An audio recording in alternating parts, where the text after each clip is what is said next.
Oi, pessoal! Vamos conhecer um pouquinho mais sobre a história dos sistemas operacionais? E como é que foi a história desses sistemas operacionais? Não chegamos do nada ao que temos hoje em dia, certo? Tivemos que ralar bastante para melhorar, para criar e deixar amigável e trazer, na verdade, o computador para as nossas vidas, sair da ideia de que eles seriam apenas para grandes instituições, ou para as empresas. Certo? Então, temos algumas gerações dele, como vocês viram também as gerações do rádio. Ele tá, se vocês lembram da apresentação sobre a evolução do hardware, a evolução dos computadores, vocês vão ver que as gerações dos sistemas operacionais estão diretamente ligadas às gerações do hardware. Tá?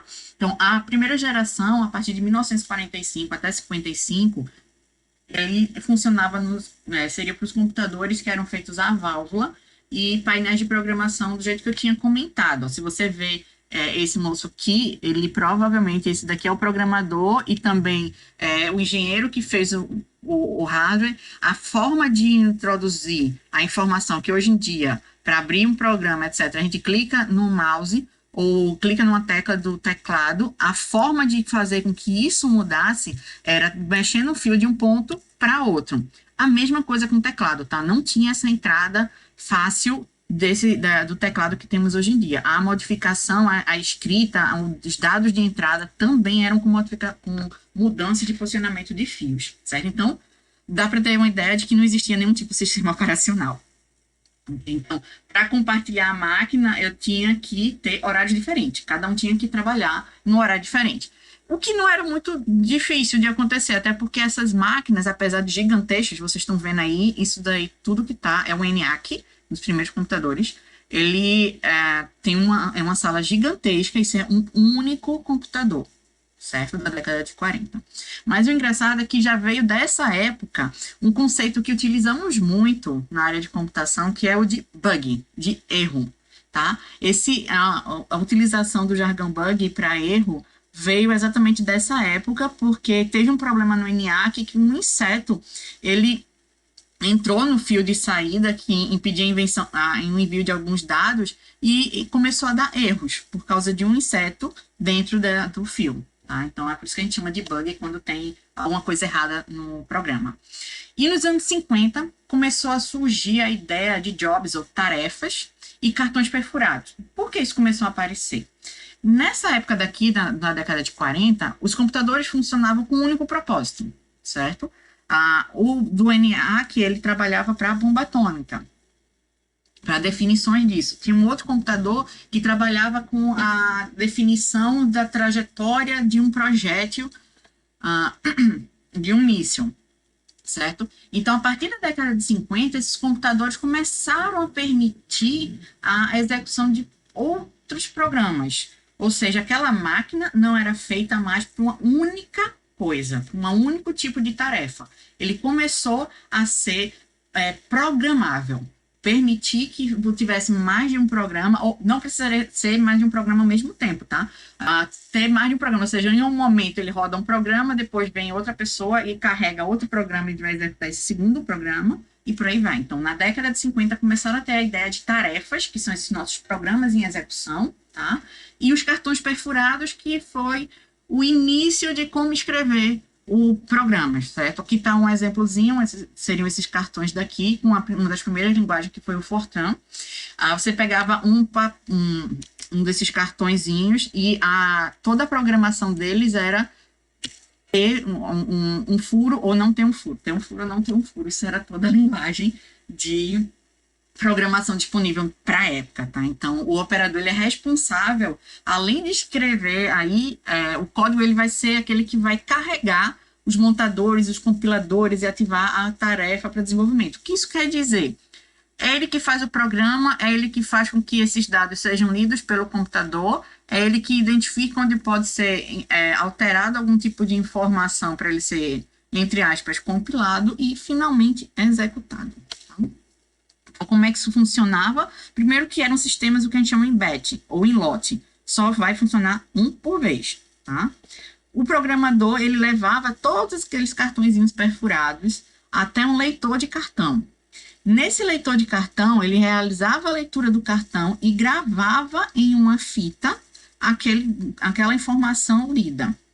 Outra pessoa, que era o operador, pega aquela fita que foi gravada e leva para a unidade de processamento, que seria o computador em si, é uma espécie a CPU em si dele.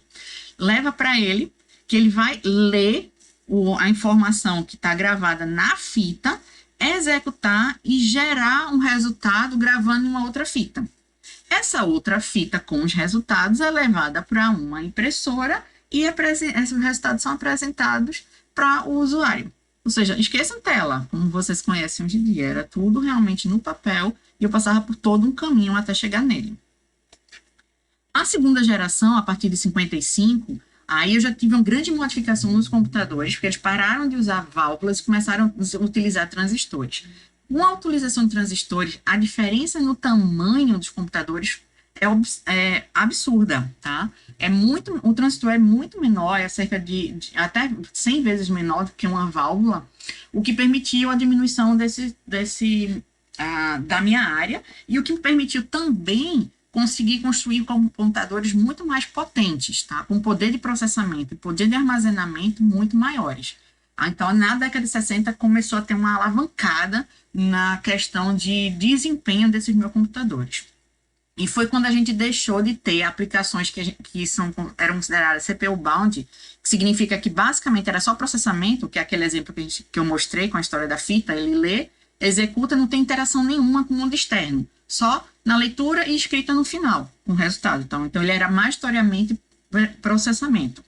Aí, na década de 60, começou a ter aplicações que são no estilo de I/O-bound, que é o que nós consideramos que são aplicações majoritariamente de entrada e saída, ou seja, aquelas que interagem com o usuário e com outros sistemas para poder executar. Tá? Então, as aplicações hoje em dia eles são mais de 90% I/O-bound. Então, ele está o tempo todo executando alguma entrada ou saída, utilizando algum dispositivo, algum periférico do computador para interagir com o usuário ou com outros sistemas, certo?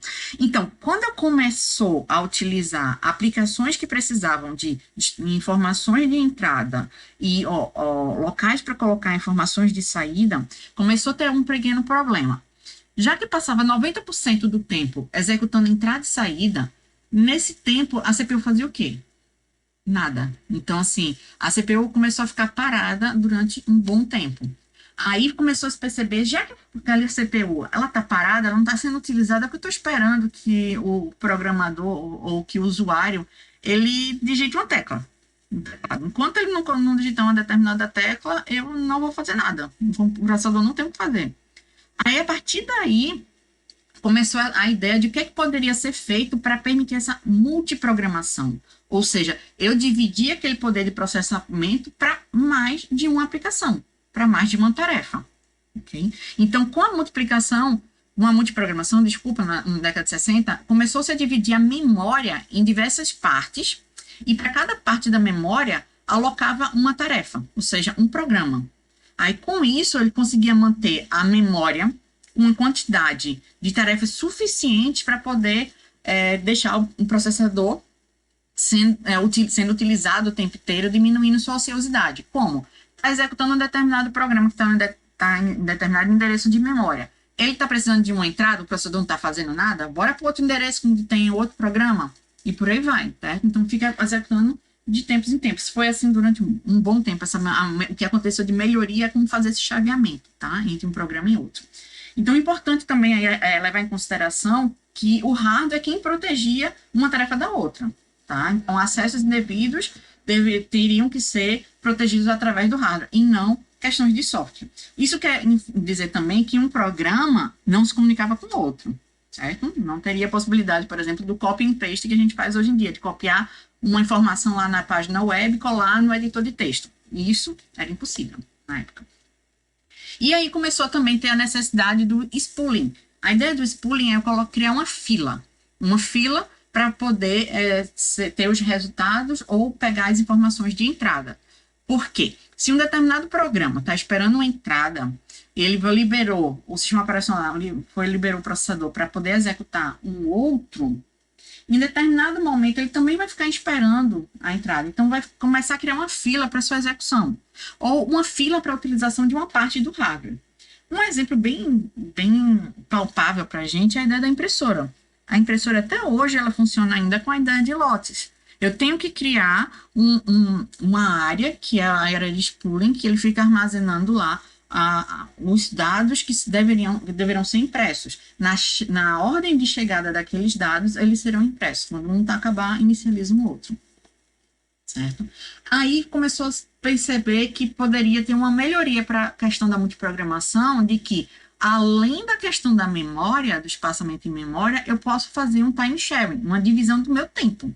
Então, cada usuário ele passaria a ter um terminal online com um tempo disponível para ele. Então, um tempo disponível para ele significa que ele pode executar um software dentro daquele tempo, certo? Então, se 20 usuários eles estão ativos e 17 estão ausentes, o processador é alocado cada um dos 3 jobs que estão sendo executados, ok? Isso quer dizer que quanto mais usuários acessarem o meu computador, maior vai ser a quantidade de pedaços de processamento. Se nesse caso aqui eu tenho 20 usuários ativos, mas só 3 deles estão em execução, então o processador foi dividido em 3 conjuntos de atividades, com a mesma quantidade de tempo. Seria equivalente a, em 1 segundo, ele vai rodar 33 centésimos em um, 33 centésimos no outro, 33 centésimos de segundo no terceiro. Tá? Então, divide igualmente. Aí, na geração 3, a partir da década de 65, os computadores diminuíram ainda mais, porque conseguiam trabalhar com a ideia de circuitos integrados, através da diminuição do tamanho daqueles transistores. Então, a partir da década de 70, cada máquina já começava a possuir seu sistema operacional. Só que eles eram diferentes. Como eles eram diferentes e eram incompatíveis, não tinham comunicação. Então, o que você fazia no seu computador, você poderia salvar aquele arquivo, tentar levar para o outro computador, mas ele não iria ser executado, certo? Com um sistema operacional diferente. Então, a partir daí, começou-se a perceber a necessidade de um sistema operacional de propósito geral, que ele pudesse ser instalado em várias máquinas diferentes. Aí veio um dos primeiros, que foi o Unix. Unix foi a base para o Linux, certo? Não é a mesma coisa. Aí na década de 70 ainda, em setembro de 69, ele foi proposto utilizando a ideia de time sharing, tá? Divisão de tempo, era baseado no Multics, e esse sistema operacional foi um dos primeiros a serem utilizados em várias máquinas. Então ele tinha a ideia do propósito geral. E a partir de 80, com a grande mudança que existiu, com a inicialização e a criação dos computadores pessoais, esses sistemas operacionais aí começaram a mudar bastante, e a quantidade de sistemas também pipocou até o que temos na atualidade. Tá? Um dos primeiros que foi colocado num sistemas em computadores pessoais foi o DOS, o MS-DOS. Certo? Tem uma historinha bem interessante sobre ele, de como é que isso foi feito, mas mais ou menos na mesma época, existiam 2 empresas que estavam tentando iniciar no mercado de computadores pessoais. Na época, ninguém acreditava primeiro nisso, né? Por que alguém ia querer um computador em casa? Não fazia sentido nenhum. Computador é só para empresa, no máximo na universidade. Se utilizava para alguma coisa, para pesquisas. Então, teve algumas pessoas, como o Steve Jobs, que é da Apple, tá? Ele foi um dos primeiros que disse, então, temos que ter um computador pessoal. Então, eles começaram a trabalhar para que tivesse um computador com tamanho mínimo do que conseguisse na época, tá? Para trabalhar. Enquanto a IBM, que foi, até essa década de 80, uma grande impulsionadora em toda a parte de desenvolvimento do hardware, ela percebeu que poderia entrar aí também. Ela foi convencida por um jovem, certo? Chamado Bill Gates, que ofereceu a ele um determinado sistema operacional para poder essas máquinas serem utilizadas por mais de uma pessoa, certo? E eles aceitaram. Só que uma grande jogada nessa época foi que Bill Gates, ele criou um tipo de comercialização que não existia na época, que foi a ideia de ele vender por licença. Ele disse para a IBM o seguinte, beleza, vocês vão pagar o valor X pelo meu sistema operacional, mas eu quero um valor Y para cada máquina que for disponibilizada com esse sistema operacional. certo? E assim ele virou o homem mais rico até hoje do mundo. Okay?